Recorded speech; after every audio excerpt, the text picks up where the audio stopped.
மகேந்திரபுரி நாட்டோட அரண்மனை வாசல்ல பெரிய சண்டை நடந்துட்டு இருந்தது. அந்த நாட்டோட தளபதிக்கு குறுக்கு வழியில் ஆட்சியை பிடிக்க ஆசை வந்ததால இந்த சண்டை நடந்துட்டு இருந்தது. மகேந்திரபுரியோட படை வீரர்கள் நிறைய பேர் தளபதி பக்கம் சேர்ந்ததால அவங்களை சமாளிக்க முடியாம அரண்மனை வீரர்கள் ரொம்பவும் திணறிட்டு இருந்தாங்க. மகாராஜா, இனியும் தாமதிக்காதீங்க. தயவு செஞ்சு அரண்மனைக்குள்ள இருக்கிற சுரங்கப்பாதை வழியா தப்பிச்சு போயிடுங்க. நமக்கு நம்பிக்கை துரோகம் பண்ணின அந்த தளபதியோட கை ஓங்கிக்கிட்டே இருக்கு. நம்ம கிட்ட போதுமான படை வீரர்கள் இல்ல. நம்ம கிட்ட இருந்த படை வீரர்கள் நிறைய பேர் தளபதி பக்கம் போயிட்டாங்க. அதுக்காக என்ன கோல மாதிரி இந்த நாட்டை விட்டு ஓட சொல்றீங்களா? போக மாட்டேன். என்னோட மக்களை அனாதைய விட்டுட்டு எங்கே ஓடி போக மாட்டேன். மகாராஜா, நான் சொல்றத கேளுங்க. எந்த நிமிஷமும் அவங்க அரண்மனைக்குள்ள வர வாய்ப்பு இருக்கு. சீக்கிரமா சுரங்கப்பாதை வழியா பக்கத்து நாட்டுக்கு தப்பிச்சு போயிடுங்க. நான் சொல்றத கேளுங்க. மந்திரி, நீங்களா அப்படி பேசுறீங்க? நீங்க இப்படி பேசுவீங்கன்னு நான் நினைக்கவே இல்லை. நம்ம நாட்டு மக்கள் மேல என்னை விட அதிகமா அன்பு வச்சிருக்கிறது நீங்க தான். அப்படிப்பட்ட நீங்க எதுக்காக என்ன ஓடி ஒளிய சொல்றீங்க? இல்ல இல்ல, என்னால முடியாது. நான் போகவே மாட்டேன். மகாராஜா, நம்ம நாட்டுக்கு இது ஒரு இக்கட்டான சூழ்நிலை. இந்த சூழ்நிலையில நீங்க உங்க இதயத்தை கேட்டு முடிவெடுக்க கூடாது. மூளையை கேட்டு தான் முடிவு பண்ணணும். நீங்க நல்லா இருந்தீங்கன்னா நிச்சயம் நாங்களும் நல்லா இருப்போம். ஆனா அதுக்கு நீங்க உயிரோட இருக்கணும். அது ரொம்ப முக்கியம். தயவு செஞ்சு சுரங்கப்பாதை வழியா பக்கத்து நாட்டுக்கு போங்க. எங்க எல்லாரையும் காப்பாத்துறதுக்காக இதை செய்யுங்க. நீங்க இப்போதைக்கு இங்கிருந்து போனா போதும்.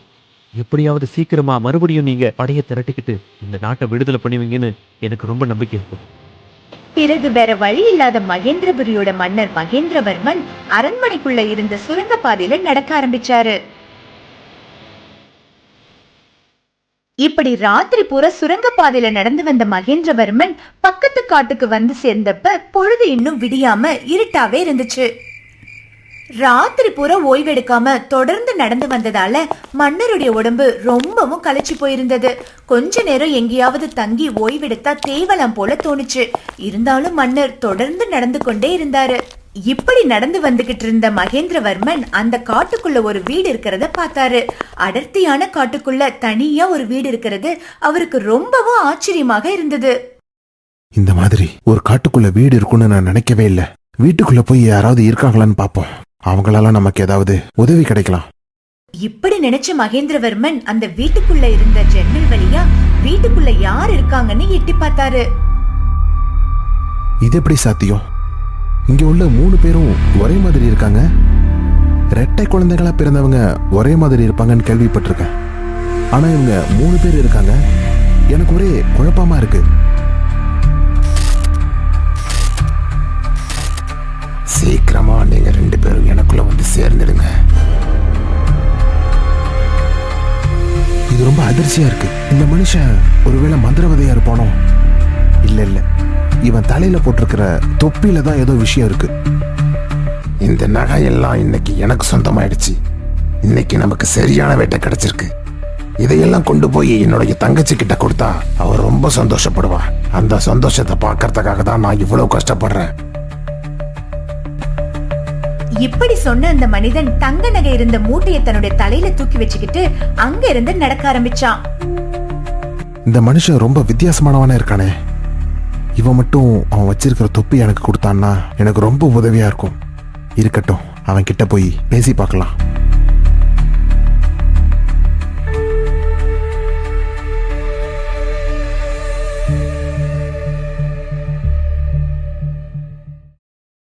ஐயா, ஐயா. யாரு பணி? உதவி கேட்க வந்தியா? என் தங்கச்சி தூங்கிட்டு இருக்கா. அவ இன்னும் எழுந்திருக்கல. 10 மணிக்கு மேல வா. ஐயா, நான் உங்க தங்கச்சியை பார்க்க வரல, உங்களை தான் பார்க்க வந்தேன். நீங்க தலையில போட்டிருக்க தொப்பி எனக்கு கொடுத்தீங்கன்னா எனக்கு ரொம்ப உதவியா இருக்கும். அந்த தொப்பியில இருக்கிற சக்திய நான் என் கண்ணால பார்த்தேன். ஏய், நீ சொல்றத பார்த்தா நீ என்ன பின்தொடர்ந்து வந்து வேவு பார்க்கறன்னு நினைக்கிறேன். இங்க பாரு, மரியாதையா சொல்றேன், இங்க இருந்து போயிடு. உனக்கு ஏதாவது உதவி வேணும்னா 10 மணிக்கு மேல வா. இப்படி கண்டபடி பேசி என்ன குழப்பாத. இங்க பாருங்க, என்ன நம்புங்க. நான் கெட்ட எண்ணத்தோட இங்க வரல. நான் நல்லவன். ஒரு நல்ல நோக்கத்தோட தான் நான் உங்ககிட்ட இந்த உதவியை கேட்கிறேன். நீங்க இந்த தொப்பி என்கிட்ட கொடுத்தீங்கன்னா என்னோட வேலை முடிஞ்சதும் அந்த தொப்பியை நான் உங்ககிட்ட திருப்பி கொடுத்துருவேன். ஆயமோடு, இதுக்கப்புறம் நீ ஒரு வார்த்தை கூட பேசக்கூடாது. நீ என்னோட ரகசியத்தை தெரிஞ்சுக்கிட்ட மாதிரி இதையும் தெரிஞ்சுக்க. இந்த கபாலி ரொம்பவும் மோசமானவன். என்னோட ரகசியம் வெளிவராம இருக்கிறதுக்கு நான் கொலை கூட பண்ணுவேன். அண்ணா, அங்க யார் வந்திருக்காங்க? ஏன் இவ்வளவு கோவமா பேசிட்டு இருக்கீங்க? இல்ல தங்கச்சி, இங்க யாரும் வரல. ஒரு மாடு ஒண்ணு வீட்டுக்குள்ள வர பார்த்தது, அதை விரட்டி விட்டேன், அவ்வளவுதான். அண்ணா, நீங்க என்ன செஞ்சிருப்பீங்கன்னு எனக்கு தெரியும். யாராவது என்கிட்ட உதவி கேட்டு வந்திருப்பாங்க. என்னோட தூக்கம் கெடக்கூடாதுன்னு நினைச்சு நீங்க அவங்கள திருப்பி அனுப்பிட்டீங்க. என்ன நான் சொன்னது உண்மைதானே?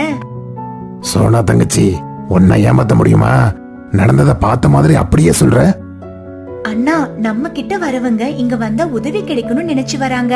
அவங்கள நம்ம வெறும் கையோட திருப்பி அனுப்ப கூடாதுண்ணா. சோனா, நான் ஒன்னும் கொடுக்க வேணாம்னு சொல்லல, நீ தாராளமா கொடு. ஆனா அதே சமயம் உன்னோட உடம்பையும் கொஞ்சம் பாத்துக்கோ. நீ சரியான சமயத்துல சாப்பிடணும், சரியான சமயத்துல நீ தூங்கணும். உன் உடம்பு நல்லா இருந்தாதான் இந்த அண்ணன் படுற கஷ்டத்துக்கு ஒரு அர்த்தம் இருக்கு. அண்ணா, உங்களை மாதிரி ஒரு அண்ணன் கிடைக்க நான் ரொம்ப கொடுத்து வச்சிருக்கணும். நான் மத்தவங்களுக்கு உதவி செய்யறது தெரிஞ்சும் கொஞ்சம் கூட முகம் சுளிக்காம கஷ்டப்பட்டு வியாபாரம் பண்ணி நிறைய பணத்தை கொண்டு வந்து கொடுக்கறீங்க. உங்களுக்கு தங்கச்சியா பிறந்தது நினைச்சா எனக்கு ரொம்ப பெருமையா இருக்குண்ணா. சோனா, நீ பேசுறது போதும். வழக்கம் போல இன்னைக்கு என்ன ரொம்ப புகழ ஆரம்பிச்சிட்ட. உன்னை தடுத்து நிறுத்தலன்னா இன்னைக்கு பூரா நீ பேசிக்கிட்டே இருப்ப. நீ போய் குளிச்சிட்டு வா, நாம சாப்பிடலாம். எனக்கு ரொம்ப பசிக்குது. இந்த ஆள் உண்மையிலே ரொம்ப வித்தியாசமானவனா இருக்கானே. ஒரு பக்கம் தான் மந்திர துப்பைய வச்சு பணத்தையும் நகையும் கொள்ளையடிக்கிறான், இன்னொரு பக்கம் தன்னோட தங்கச்சிய உயிருக்கும் மேல நேசிக்கிறான்.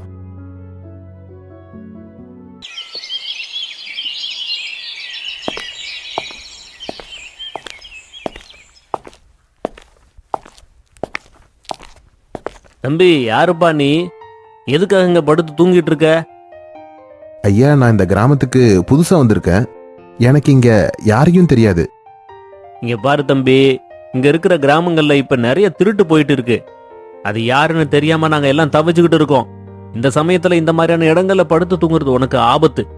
ஏன்னா இந்த கிராமங்கள்ல உள்ளவங்க உன்னை திருடன்னு நினைக்கிறதுக்கு கூட வாய்ப்பு இருக்கு.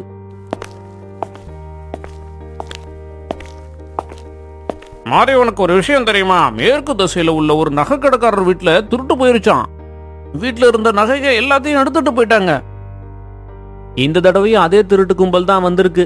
திருட வந்த 3 பேரும் ஒரே மாதிரி இருந்தாங்களாம். அது மட்டும் இல்ல, அவங்க போட்டிருந்த உடையும் ஒரே மாதிரி இருந்திருக்கு. மாறி, இது யாரு? இந்த முகம் நம்ம கிராமத்துக்கு புதுசா இருக்கு. நான் இப்பதான் விசாரிச்சேன். இந்த தம்பி ஒரு வழிபோக்கன் போல இருக்கு. ஐயா, எனக்கு ஒரு சந்தேகம். நீங்க பேசும்போது திருடனோட முகம்லாம் ஒரே மாதிரி இருக்கிறதா சொன்னீங்க, அது உண்மையா? அதை ஏன் தம்பி கேக்குற? இந்த பகுதியில ரொம்ப நாளா இப்படித்தான் திருட்டு நடந்துட்டு இருக்கு. திருடர்கள் 3 பேர் வராங்க, 3 பேரும் ஒரே மாதிரி இருக்காங்க. ஆனா இவங்க இதுவரைக்கும் யாரையும் அடிச்சு காயப்படுத்தினது இல்ல, கொலை பண்ணதும் இல்ல. ஆனா பணம், நகை இப்படி எது இருந்தாலும் திருடிட்டு போயிடுவாங்க. இவங்க சொல்றத வச்சு பார்க்கும்போது அந்த திருடன் ராத்திரி நாம சந்திச்ச கபாலியா தான் இருக்கணும். ஒரு பக்கம் இந்த ஊர் மக்களை ஏமாத்தி கொள்ளையடிக்கிறான், இன்னொரு பக்கம் தன்னுடைய தங்கச்சிக்கு அன்பான அண்ணனா நடிச்சுக்கிட்டு இருக்கான். மத்தவங்களை பத்தி கவலைப்படாம கொள்ளையடிக்கிற ஒரு திருடன் தன்னோட தங்கச்சி மேல இவ்வளவு அன்பு வச்சிருக்கிறது ஆச்சரியமா இருக்கு. நாம மறுபடியும் அவனை சந்திச்சே ஆகணும்.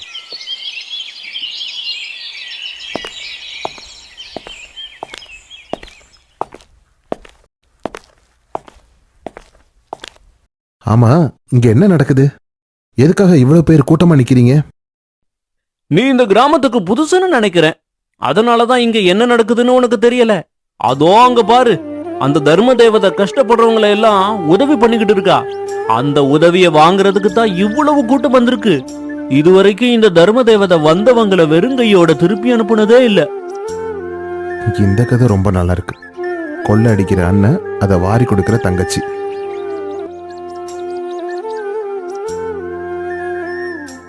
கோபால் அண்ணா, உங்க கையில இந்த காயம் எப்படி வந்துச்சு? நேத்து மரம் வெட்டிக்கிட்டு இருக்கிறப்ப கோடாரி தவறி கையில விழுந்துடுச்சு. அத பத்தி கவலைப்படாத தங்கச்சி, அதுவோ சரியாயிடும்.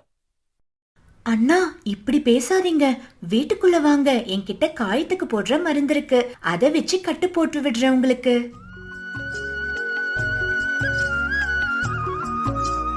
கபாலியோட திருட்டுத்தனம் எதுவும் அவனோட தங்கச்சிக்கு தெரியல. இவ ரொம்ப அப்பாவியா இருக்கா. அதே சமயம் மத்தவங்களுக்கு உதவுற நல்ல மனசும் இவளுக்கிட்ட இருக்கு. கபாலி, இந்த கிராமத்துல நடந்துகிட்டு இருக்கிற எல்லா குழப்பத்துக்கும் நீதான் காரணம்னு எனக்கு தெரியும். நீ மறுபடியும் வந்துட்டியா? என்ன பத்தி உனக்கு என்ன தெரியும்? இவ்வளவு தைரியம் உனக்கு எப்படி வந்துச்சு?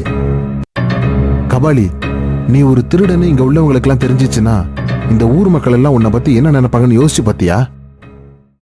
நீ நீ என்ன பேசுற? உண்மைய பேசுற. இந்த ஊர் மக்கள் எல்லாம் தேடிட்டு இருக்கிற கொள்ளக்கார நீதான். அத இந்த நாட்டு ராஜா கிட்ட நான் போய் சொன்னா என்ன நடக்கும் தெரியுமா? நீ என்ன பயமுறுத்தி பாக்குறியா? நம்ம மேல ரொம்ப பாசம் வைக்கிற அண்ணன் ஒருத்த கொள்ளக்காரன்னு உன் தங்கச்சிக்கு தெரிஞ்சா அப்புறம் என்ன நடக்கணும் உன்னால கற்பனை கூட பண்ணி பார்க்க முடியுதா? ஏய் ஏய், இங்க பாரு, என்னோட தங்கச்சிக்கு இந்த உண்மை தெரியக்கூடாது. அப்படி தெரியாம இருக்கிறதுக்கு நான் எது வேணா செய்வேன். நானும் அதைத்தான் சொல்றேன். உன்னோட தலையில இருக்கிற தொப்பியை எனக்கு கொஞ்ச நாளைக்கு இரவலா கொடு. அது ஒரு நல்ல காரியத்துக்கு பயன்படுத்த போறேன். என்னோட வேலை முடிஞ்சதும் அதை நான் திருப்பி கொடுத்துட்றேன். இப்படி எல்லாம் பேசி நீ என்ன மிரட்டுறியா? இப்ப பாரு, இப்பவே நான் உன்னை என்ன பண்றேன்னு பாரு.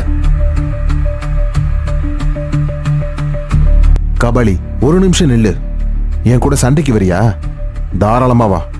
ஆனா ஒரு விஷயம் ஞாபகம் வச்சுக்கோ, உன்னோட ரகசியம் எல்லாமே எனக்கு தெரியும். அதெல்லாம் வெளியில தெரிஞ்சா என்ன நடக்கும்னு வீட்டுக்கு போய் நிதானமா யோசிச்சு பாரு. நாளைக்கு காலையில உன்னை பார்க்க நான் உன் வீட்டுக்கு வருவேன். அப்ப எனக்கு ஒரு நல்ல முடிவா சொல்லு. இதுக்கப்புறம் இவளை நாம உயிரோட விட்டு வச்சா அது நமக்கு தான் ஆபத்து. பிரபு, என்ன செய்யணும்னு சொல்லுங்க. உங்க உத்தரவுக்காக காத்திருக்கேன். ஏய், நான் சொல்றத நல்லா கேட்டுக்க. அங்க போயிட்டு இருக்கிற ஒரு மனுஷனை பாத்தியா? நம்மளோட ரகசியங்கள் அவனுக்கு தெரிஞ்சிருக்கு. அதை எல்லார்கிட்டையும் சொல்ல போறதா என்கிட்ட சொல்லி என்ன பயமுறுத்துறான். அவனை இப்ப என்ன செய்யணும்னு சொல்லுங்க. இதுக்கப்புறம் அந்த ரகசியத்தை பத்தி அவன் யாருக்கிட்டையும் பேசவே கூடாது. அதாவது அவனை கொன்னுடு, இல்லைன்னா எனக்கும் என் தங்கச்சிக்கும் இடையில இருக்கிற அன்பும் பாசமும் சுத்தமா அருந்து போயிடும்.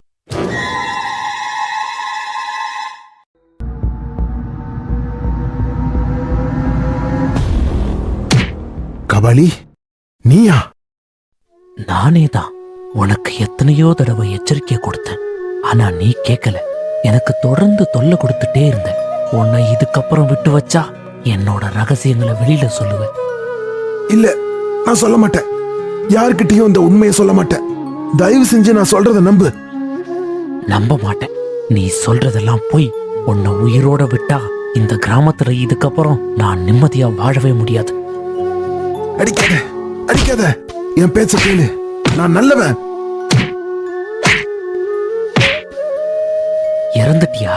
என்ன பின்தொடர்ந்து வந்து என்னோட ரகசியத்தை தெரிஞ்சுக்கிட்ட உனக்கு இதுதான் சரியான பரிசு. காலையில நதியில இருந்து தண்ணீர் எடுக்கிறதுக்காக கபாலியோட தங்கச்சி சோனா நதிக்கரையை நோக்கி நடந்து போக ஆரம்பிச்சா. ஐயோ கடவுளே, என்ன இது? இந்த மனிதரோட உடம்பு பூரா இவ்வளவு ரத்தக்கரையா இருக்கு. இப்படிப்பட்ட கொடூரமான காரியத்தை செய்யறதுக்கு கூட நம்ம கிராமத்துல ஆளுங்க இருக்காங்களா? நல்ல வேளை இந்த மனிதன் சாகல, உயிர் இருக்கு. இவரை இங்கேயே விட்டுட்டு போனா ஒருவேளை இறந்து கூட போகலாம். நான் அப்படியே விட்டுட்டு போக மாட்டேன். என்னோட வீட்டுக்கு அழைச்சிட்டு போவேன். அண்ணா, அண்ணா, இங்க வாங்க. இந்த மனிதர் ரொம்பவும் ஆபத்தான நிலைமையில இருக்காரு. இவர் எப்படியாவது என்னோட வீட்டுக்கு தூக்கிட்டு வந்துருங்க. இவருக்கு கொஞ்சம் முதலுதவி செஞ்சா கண்டிப்பா உயிர் பிழைச்சிடுவாரு. ஆமா, இவர் யாரு? எங்க இருந்து வந்தாரு? ஏதாவது விவரம் தெரியுமா? அண்ணா, அதையெல்லாம் அப்புறம் பாத்துக்கலாம். நீங்க முதல்ல இவரை என்னோட வீட்டுக்கு தூக்கிட்டு வாங்க. சரிம்மா, நீ போ. நான் தூக்கிட்டு பின்னாலேயே வரேன்.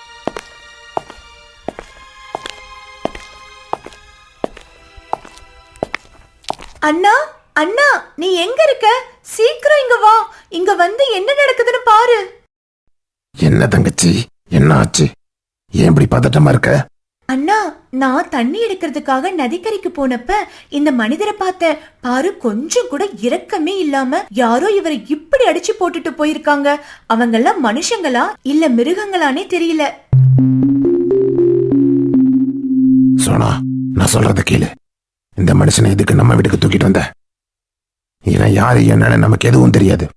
இவன் கொள்ளக்காரனா கூட இருக்கலாம்ல, இல்ல இவன் கொலைகாரனா கூட இருக்கலாம். அண்ணா, நீ என்ன இப்படி பேசுற? அவன் கொள்ளைக்காரனா இருந்தாலும் சரி, கொலைகாரனா இருந்தாலும் சரி, இல்ல அவன் ஒரு நாட்டுக்கே அரசனா இருந்தாலும் சரி, என்ன பொறுத்த வரைக்கும் அவன் ஒரு மனுஷன். ஒரு மனுஷன் இப்படி அடிபட்டு கிடக்கிறப்ப அவனை அப்படியே விட்டுட்டு வர்றது பெரிய பாவம். என்னால அதை செய்ய முடியாதுண்ணா. ஐயோ தங்கச்சி, உனக்கு எப்படி புரிய வைக்கிறதுன்னு எனக்கு தெரியல. இப்ப இந்த மனிதனை வீட்டுக்குள்ள விட மாட்டேன்னு சொல்ற, அவ்வளவுதானே? பரவாயில்ல, நீ எனக்கு இடம் கொடுக்க வேண்டாம். இந்த கிராமத்துல உள்ள எல்லா வீட்லயும் எனக்கு இடம் கொடுப்பாங்க. நான் இந்த மனிதனோட உயிரை காப்பாத்துறதுக்காக எங்க வேணாலும் போவேன். சோனா, தயவு செஞ்சு கோபப்படாத. இப்ப இந்த மனுஷனுக்கு வைத்தியம் செஞ்சு இவனோட உயிரை காப்பாத்தணும், அவ்வளவுதானே? செய், உன்னுடைய இஷ்டம் போல செய். அவனை அழைச்சுக்கிட்டு வீட்டுக்குள்ள போ. ஆனா எனக்கு என்னமோ அவன் உயிர் பிழைப்பான்னு தோணல. இல்ல, இந்த மனிதன் உயிர் பிழைப்பான்னு எனக்கு நம்பிக்கை இருக்கு. நான் இவனோட உயிரை எப்படியாவது காப்பாத்திடுவேன். கடவுளே, என்னை ஏன் இப்படி சோதனை பண்ற? நான் யாரை என்னோட வழியில இருந்து தூரமா அனுப்பணும்னு நினைச்சனோ அவனை கடைசியாக என்னோட வீட்டுக்குள்ளேயே கொண்டு வந்துட்டேன். இதுக்கப்புறம் என்னென்ன நடக்க போகுதோ? சோனா மகேந்திரவர்மனை தன்னோட வீட்டுக்குள்ள அழைச்சிட்டு போய் அவருக்கு தேவையான சிகிச்சைகளை செய்ய ஆரம்பிச்சா. ராத்திரியும் பகலுமா அவர் பக்கத்திலேயே இருந்து அவரை கவனிச்சுக்கிட்டா. சோனாவோட இந்த அன்பான கவனிப்பால மகேந்திரவர்மன் 2 நாள் கழிச்சு கண் திறந்து எழுந்திருச்சு உட்கார்ந்தாரு. இப்படி எழுந்திருச்சு உட்கார்ந்த மகேந்திரவர்மன் சோனா கிட்ட கொஞ்ச நேரம் பேசினதுக்கு அப்புறமா தான் உயிர் பிழைக்கிறதுக்கு காரணம் இந்த சோனா தான்னு தெரிஞ்சுக்கிட்டாரு. நீங்க யாரு என்னன்னு எனக்கு தெரியாது, அதே மாதிரி நான் யாருன்னு உங்களுக்கு தெரியாது. இருந்தாலும் என்னோட உயிரை காப்பாத்தின உங்களுக்கு எப்படி நன்றி சொல்றதுன்னே தெரியல. என்னோட உயிர் இருக்கிற வரைக்கும் உங்களை நான் மறக்கவே மாட்டேன். நன்றி சொல்றதெல்லாம் இருக்கட்டும், உங்களை இந்த நிலைமைக்கு ஆளாக்குனது யாரு? அது யாருன்னு சொன்னீங்கன்னா நாம இந்த நாட்டு அரசர்கிட்ட போய் அவங்க மேல புகார் கொடுக்கலாம்.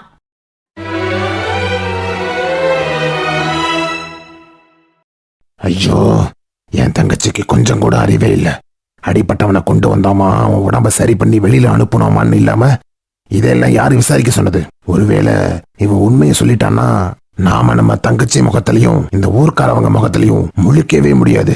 தற்கொலை செஞ்சுக்கிட்டு சாகிறத தவிர எனக்கு வேற வழியே இல்ல. அது என்னை யாரு அடிச்சாங்கன்னு எனக்கு தெரியாது. திடீர்னு 2 பேர் வந்து என்ன அடிச்சுட்டு பணத்தை கொடுன்னு கேட்டாங்க. நான் பணம் இல்லைன்னு எவ்வளவோ சொன்னேன். அதை நம்பாம என்னை போட்டு அடி அடின்னு அடிச்சிட்டாங்க. ஆனா கடைசியா என்கிட்ட பணம் இல்லைன்னு தெரிஞ்சதும் உடனே என்னை அப்படியே விட்டுட்டு போயிட்டாங்க. இதுதான் நடந்துச்சு. அந்த திருட்டு பசங்க நல்லாவே இருக்க மாட்டாங்க. எந்த காரணமும் இல்லாம உங்களை போட்டு இப்படி அடிச்சிருக்கானுங்க. பரவாயில்ல, விடுங்க. நான் அப்படி அடிபடணும், உங்களை சந்திக்கணும்னு இருந்திருக்கு. சந்திச்சிட்டேன். உங்களை சந்திச்சதுல எனக்கு ரொம்ப சந்தோஷம். யாருன்னே தெரியாத என்னை தூக்கிட்டு வந்து வீட்டுல வச்சு வைத்தியம் பார்த்திருக்கீங்க. என் உயிரை காப்பாத்திருக்கீங்க. இதெல்லாம் சாதாரண விஷயம் இல்ல. அப்பாடா, இவன் என்னை பத்தி என் தங்கச்சி கிட்ட எதுவும் சொல்லல. ஆனா இவனால எப்படி உண்மையை சொல்லாம இருக்க முடியும்? ஒருவேளை இவன் நல்லவனா? நாம தான் இவனை தப்பா புரிஞ்சுக்கிட்டோமோ?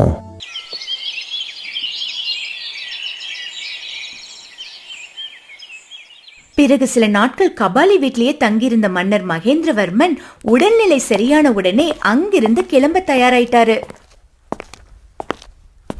என்னோட உயிரை காப்பாத்தி என்னுடைய உடம்ப பழைய நிலைமைக்கு கொண்டு வந்த உங்களுக்கெல்லாம் எப்படி நன்றி சொல்றதுனே தெரியல. இப்ப உங்களுக்கு கொடுக்க என்கிட்ட எதுவும் இல்ல.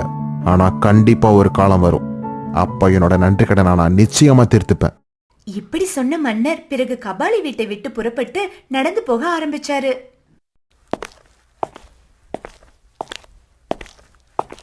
என்னங்க, ஒரு நிமிஷம் நில்லுங்க. ஆமா, நீங்க யாரு? நீங்க கண்டிப்பா ஒரு சராசரி மனுஷன் இல்ல. சராசரி மனுஷனா இருந்திருந்தா என்னை பத்தின எல்லா உண்மையும் என் தங்கச்சி கிட்ட சொல்லியிருப்பீங்க. நான் உங்களை உயிர் போற அளவுக்கு அடிச்சும் என்னை பத்தி என் தங்கச்சி கிட்ட நீங்க எதுவுமே சொல்லல. நீங்க யாரு? தயவு செஞ்சு உண்மைய சொல்லுங்க. நான் ஒரு காலத்துல பக்கத்து நாட்டு ராஜாவா இருந்தேன். என் பேரு மகேந்திரவர்மன். என்னது, நீங்க தான் மன்னர் மகேந்திரவர்மனா? கபாலி, இப்ப நான் மன்னர் இல்ல, சாதாரண மனுஷனா இருக்கேன். என் படத்தளபதி செஞ்ச துரோகத்தால நான் என்னோட நாட்டு மக்களை, என்னோட ராஜ்யத்தை, இப்படி எல்லாத்தையும் இழந்துட்டேன். இழந்த என்னோட ராஜ்யத்தை மீட்கிறதுக்கு தான் நான் உன்னோட தொப்பியை கேட்டேன். ஆனா அதை கொடுக்க உனக்கு விருப்பம் இல்ல. சரி, நான் கிளம்புறேன். ஆனா ஒரு விஷயம், தயவு செஞ்சு உன்னுடைய இந்த திருட்டு தொழிலை விட்டுடு. ஏன்னா உன் தங்கச்சி உன் மேல உயிரையே வச்சிருக்கா. என்னைக்காவது ஒரு நாள் உன்னை பத்தின உண்மை அவளுக்கு தெரிய வந்துச்சுன்னா உடைஞ்சு போயிடுவா. அதுக்கப்புறம் அவளால உயிரோடவே வாழ முடியாது. நீ உன் தங்கச்சி மேல வச்சிருக்கிற பாசம் உண்மைதானா? இதுக்கப்புறம் இந்த திருட்டு தொழிலை விட்டுடு, ஒரு புதிய வாழ்க்கையை ஆரம்பி. மகாராஜா, என்ன மன்னிச்சிடுங்க. நீங்க சொல்ற வார்த்தையில உள்ள உண்மைய என்னால உணர முடியுது. நாம ஒரு திருடங்கிற உண்மை நம்ம தங்கச்சிக்கு தெரிஞ்சிருமோன்னு தினமும் பயத்துல இனிமே நான் வாழ போறதில்ல. உண்மையானவா நேர்மையானவனா வாழ போற.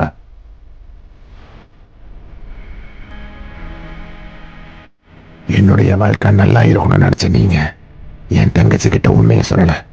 அப்படிப்பட்ட நல்ல மனசு கொண்ட உங்களுக்கு நானும் ஏதாவது உதவி செஞ்சே ஆகணும். அதனாலதான் என்னுடைய தொப்பியை உங்கள்கிட்ட கொடுத்துட்டேன்.